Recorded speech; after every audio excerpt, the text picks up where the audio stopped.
Hey guys, welcome back to my YouTube channel. आज मैं जब मैं होलसेल मार्केट गई थी तो अपने पार्लर के लिए मेरे को कुछ सामान की रिक्वायरमेंट थी, तो मैं पर्सनल यूज़ के लिए काफ़ी सारा सामान ले रही थी। आप देख सकते हो यहाँ पे फेशियल किट का मुझे ज़रूरत था। गोल्ड वाला लोटस का मैं देख रही थी, एमआरपी वगैरह के साथ मैं आप लोगों को दिखा दे रही हूँ।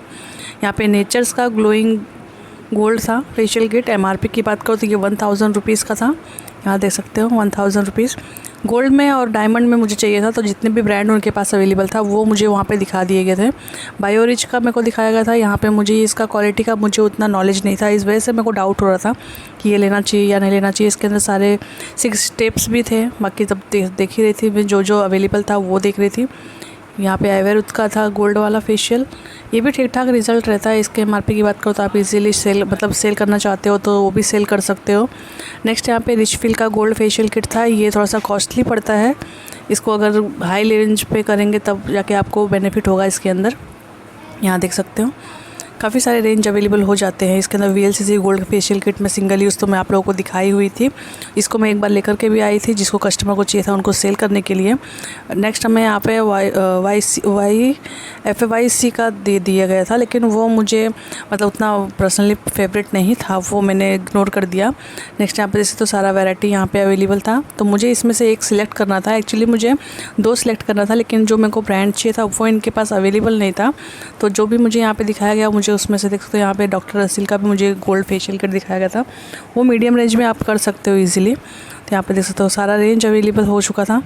नेक्स्ट हमें यहाँ पे डायमंड का दिखाया गया था, डायमंड भी मुझे चाहिए था तो डायमंड का लोटस दिखाया गया। और भी सारा फेशियल किट वहाँ पे निकाल रहे थे, तब तक मैं थोड़ा सा आगे आके नेल कटर का कलेक्शन बाय करने लग गई थी। देख सकते हो यहाँ पे मैं 3 नेल कटर लेकर गई थी, वो अपने वीडियो में शो भी की हूँ मैं, तो मेरे वीडियो पे जाके विजिट करके देख सकते हो। मैंने ये 3 नेल पेंट बाय की थी, तो वहाँ पे सब देख सकते हो। यहाँ पे ऐसे अलग अलग चीज़ें डिस्प्ले करके रखे रहते हैं। नेक्स्ट मैंने यहाँ पे स्विस ब्यूटी का बीबी क्रीम देख रही थी। इसमें बहुत सारे कलर्स अवेलेबल होते हैं, मैंने और भी वीडियो में आप लोगों के साथ शेयर किया है, बट मैंने वापस से लिया था तो मैं सोची चलो आप लोगों को वापस से शो कर देती हूँ, क्योंकि जब हम लोग सामान बाय कर ही रहे हैं तो मैं तो वीडियो शूट करती ही हूँ, तो मैं स्टेप बाय स्टेप आप लोगों के साथ शेयर भी कर देती हूँ। यहाँ पर भी काफ़ी सारे कलर्स थे अवेलेबल था, तो वहाँ पर तो मुझे नंबर याद था, तो मुझे कौन सा नंबर लेना है। नंबर याद रहने के बावजूद मैंने वहाँ पे ओपन करके आप लोगों को वीडियो में दिखाने की कोशिश की कि कलर इसमें कितने सारे कलर्स अवेलेबल हो जाते हैं। अगर किसी को बेसिक मेकअप करना हो तो ये बीबी क्रीम ले सकते हैं। देख सकते हो यहाँ पे अलग अलग कलर्स में अवेलेबल हो जाता है। तो ज़्यादातर डार्क डस्की स्किन बहुत कम सेल होता है हमारे यहाँ पे, ज़्यादातर फेयर मतलब 01 शेड और 02 शेड ज़्यादा सेल होता है हमारे यहाँ पे। फिर भी यहाँ पे मैं ज़्यादातर जो ओपन हो सका मैंने ओपन करके आप लोगों के साथ शेयर किया हुआ है। तो सारा का सारा कलेक्शन मैंने हर नंबर का मैंने एक पीस लिया हुआ था, और उसके अंदर 01 का 3-4 पीस ली थी मैं। तो देख सकते हो और भी वहाँ पे मैंने बोली चलो अदर और भी ब्रांड का अवेलेबल रहेगा। तो बीबी क्रीम में और भी अगर ब्रांड्स आप लोग को जानना चाहे कि और कौन से ब्रांड रखना चाहिए, कितने अफोर्डेबल प्राइस में होना चाहिए, तो कमेंट्स करके ज़रूर बताना। वहाँ पे मैं आप लोग के साथ शेयर करूँगी कौन से ब्रांड का आपको मतलब बीबी क्रीम रखना चाहिए। तो ये देख सकते हो ये सारा का सारा मैंने बाय कर लिया हुआ था। तो और भी ब्रांड का अगर जानना होगा तो मुझे कमेंट्स करना, मैं आप लोग के साथ शेयर करूँगी और कौन से ब्रांड का आप ले सकते हो। विद प्राइस शेयर करने वाली हो। वैसे वो वाला था वो 249 रुपीज़ का था, तो अभी दूसरा ब्रांड का भी जानना रहेगा तो दूसरे ब्रांड का भी प्राइस के साथ मैं आप लोगों के साथ शेयर ज़रूर करूँगी। नेक्स्ट मैंने आप लोगों को एक वीडियो में सारा का सारा नेल्स का ही डिज़ाइन वहाँ पे शेयर की थी, और सारे ब्रांड के साथ प्राइस भी मैंने वहाँ पे बताई हुई हूँ। अगर वो वीडियो आप लोगों को देखना है तो मेरे चैनल पे विजिट कर सकते हो, वहाँ पे सारा ज़्यादातर नेल्स का ही मैंने डिटेल वहाँ पे शेयर की हुई थी। तो ये भी शॉप में यहाँ पे अलग अलग डिस्प्ले किया हुआ था, तो मैंने सोचा चलो आप लोगों के साथ ये भी शेयर कर देते हैं। यहाँ पे अलग अलग सिंगल जो प्रोफेशनल ब्रशेस होते हैं मेकअप आर्टिस्ट के लिए, वहाँ पर भी ये भी अवेलेबल रहता है। अलग अलग लेना है तो अलग अलग ले सकते हो, कॉम्बो सेट लेना है तो कॉम्बो सेट भी ले सकते हो। तो कॉम्बो सेट भी मैं आप लोग को आगे दिखाने वाली हूँ। फिलहाल आप देख सकते हो अलग अलग अगर आप लोगों को बाय करना है तो वो कैसे कर सकते हो। यहाँ पे जब किड्स के लिए लेना हो, अगर कॉम्बो सेट लेना हो, सस्ते में लेना हो 150-200 के रेंज में, तो आप इस तरीके का कॉम्बो सेट ले सकते हो। और जो सिंगल वाले हैं वो 150-200 में सिर्फ 1 ब्रशेस अवेलेबल होते हैं, और ये किड्स वाले होते हैं, इसमें उतना अच्छी क्वालिटी नहीं होता लेकिन किड्स के लिए प्रॉपर सही से हो जाता है। तो ये 150-200 250-300 इस तरीके के रेंज के अवेलेबल हो जाते हैं। अगर आप लोग भी कंफ्यूज होते हो कि किड्स के लिए कौन सा कलेक्शन रखें, तो इस तरीके का कलेक्शन रख सकते हो। इसके अंदर काफ़ी सारे रेंज ऐसे भी अवेलेबल हो जाते हैं जो आप 99 रुपीज़ में सेल कर सकते हो होलसेल रेट में। सेलिंग के मतलब इससे होता है ना, डिस्काउंट रेट में सेल कोई करना चाहता है, 99 का ऑफ़र लगाना चाहता है तो वो ऑफ़र में 99 में सेल कर सकते हैं। उसमें काफ़ी सारे कलेक्शन अवेलेबल हो जाते हैं। यहाँ पे जैसे तो सारे के सारे यहाँ पे अवेलेबल मतलब दिखाए गए थे कि कैसे कैसे रेंज होते हैं वहाँ पे। तो मुझे ज़्यादातर पसंद आते हैं जो 150-200 के रेंज में सेल करना हो, वो ज़्यादा पसंद आते हैं। जो 99 रुपीज़ में होता है तो क्वालिटी चीप होता है। अगर बाई चांस सबका सेल नहीं होता है, वो रखे रखे भी उसके अंदर जो ब्रशेस होते हैं वो ख़राब हो जाते हैं, तो वो मुझे पसंद नहीं आता है। मैं ज़्यादा सोचती हूँ ऐसा चीज़ ले लूँ कि अगर सेल नहीं भी होता है तो अब जैसे क्या होता है ना कि जैसे भी अपना मतलब रोड साइड में मार्केट रहता है तो वहाँ पे क्या होता है कि सारी चीज़ें इजीली सेल हो जाते हैं, और कोई कोई चीज़ें भी जो होते हैं जो स्टॉक में रह जाता है, अदरवाइज़ सारे के सारे सेल हो जाते हैं। अभी जैसे मेरा है, मेरा पार्लर है और कॉस्मेटिक शॉप है, 2 in 1 है, और मेरा मेन रोड पे नहीं है, मेरा थोड़ा सा इनर साइड में है। तो ज़रूरी नहीं है कि जो मैं सामान लेकर के आती हूँ सारे का सारा वो सेल हो जाए। कुछ कुछ चीज़ें ऐसे होते हैं जो महीनों महीनों तक हमारे पास पड़े रहते हैं और सेल नहीं होता है। यही रीज़न है कि जो मैं एकदम चीप क्वालिटी है वो सामान नहीं लेकर के आके, थोड़ा सा जो अच्छी क्वालिटी के होते हैं वो सामान लेकर के आना ज़्यादा प्रीफर करती हूँ। क्योंकि क्या हुआ था ना, जब भी मैं स्टार्टिंग में जब मैं होलसेल मार्केट जाया करती थी तो मुझे इतना ज़्यादा नॉलेज नहीं था और कोई इतना डिटेल में शेयर भी नहीं करता है अपना एक्सपीरियंस। तो मैंने एक चीज़ वहाँ पे नोटिस किया हुआ था, जैसे कि मैंने कुछ ना 3-4 ब्रांड का अलग अलग रेंज के प्राइमर्स वगैरह में लेकर के आई थी। और उसमें क्या हुआ था, जो 200 तक का, 250 का, 300, ये ऐसे सारे अलग अलग रेंज का मैं सारा का सारा प्राइमर लेकर के आई थी। उसके अंदर से अगर मेरे को ज़्यादातर याद है इतना कि मैंने उसके अंदर से ना 10-12 पीसेस लेकर के आ गई थी।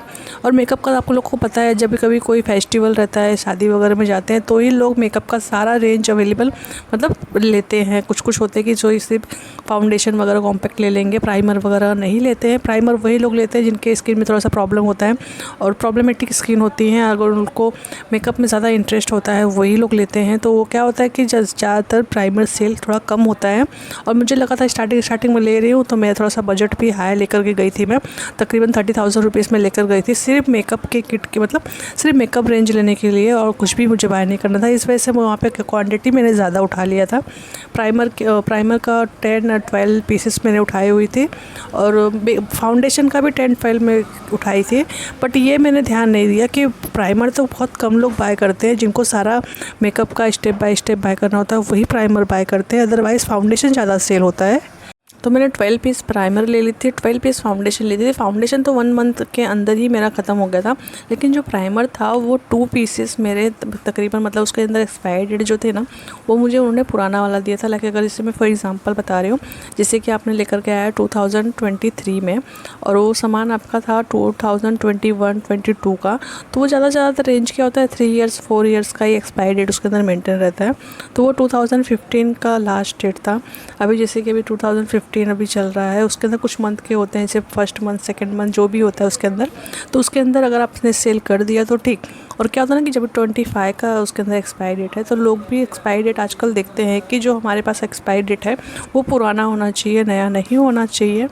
जैसे कि वो 25 का है तो 24 भी रहेगा ना तो भी नहीं बाय करते हैं। तो ये सारी चीज़ें आप लोग को देखना पड़ता है, और मैंने उस टाइम ये बात नहीं ध्यान दी थी तो मैंने ले लिया था। मुझे लगा सेल हो जाएगा, 23 है तो मतलब 23 मैन्युफैक्चरर है तो एक्सपायरी डेट उसका 25 है तो हो जाएगा सेल, ईजिली हो जाएगा। बट मुझे नहीं पता था कि इतना कम सेल होता है प्राइमर वगैरह।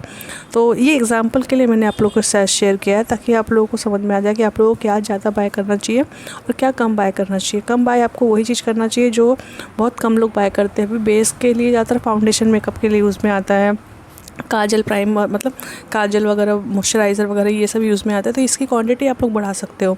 अभी प्राइमर सब लोग बाय नहीं करते तो उसकी क्वांटिटी मेरे को थोड़ा सा कम करना चाहिए था, मिनिमम 6 पीसेस लेकर के आना चाहिए था।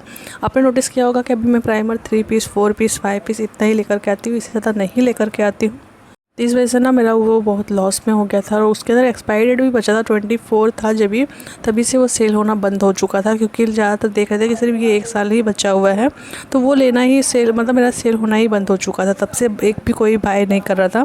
तो मैंने क्या किया था, जो मैं अपना मेकअप यूज़ करती हूँ, जो पार्लर में अपना मेकअप लगाती हूँ, यूज़ करती हूँ, तो वहाँ पर मैंने अपने स्टूडेंट्स लोग को दे दिया, जबकि उसके अंदर एक्सपायरी डेट 1 ईयर का बाकी था। तो मैंने अपने स्टूडेंट्स लोग को ही मैंने सब कुछ बांट दिया था, जितना भी ऐसा चीज़ बचा हुआ है जिसके अंदर एक्सपायरी डेट है। मैंने लेकिन उनको साफ साफ बोल के दिया था कि इसका एक्सपायरी डेट कम है, आप इसके अंदर आप लोग यूज़ करके आप इसको ख़त्म कर देना। और मेकअप जब प्रैक्टिस करते हैं तो सबको ही पता होता है मेकअप की क्वांटिटी बहुत ज़्यादा यूज़ होती है, तो इस तरीके से मैंने उसको ख़त्म कर दिया था, फेंकना ना पड़े इस वजह से मैंने सबको मतलब ऐसे दे दिया था, सबको बांट दिया था कि आप लोग यूज़ करके उसको प्रैक्टिस कर सकते हो। तो इससे क्या हुआ, लोगों का फ़ायदा तो हुआ लेकिन अपना मार्जिन भी नहीं निकल पाया है। तो इस तरीके से आप लोगों का लॉस ना हो, इसलिए मैं आप लोगों को अपने सारे जो प्रॉब्लम्स है, जो अपना मतलब जो फेस करना पड़ता है, वो सारी चीज़ें आप लोगों के साथ शेयर करती हूँ ताकि आप लोगों को भी अच्छा खासा हेल्प हो जाए। तो आज का वीडियो आप लोगों को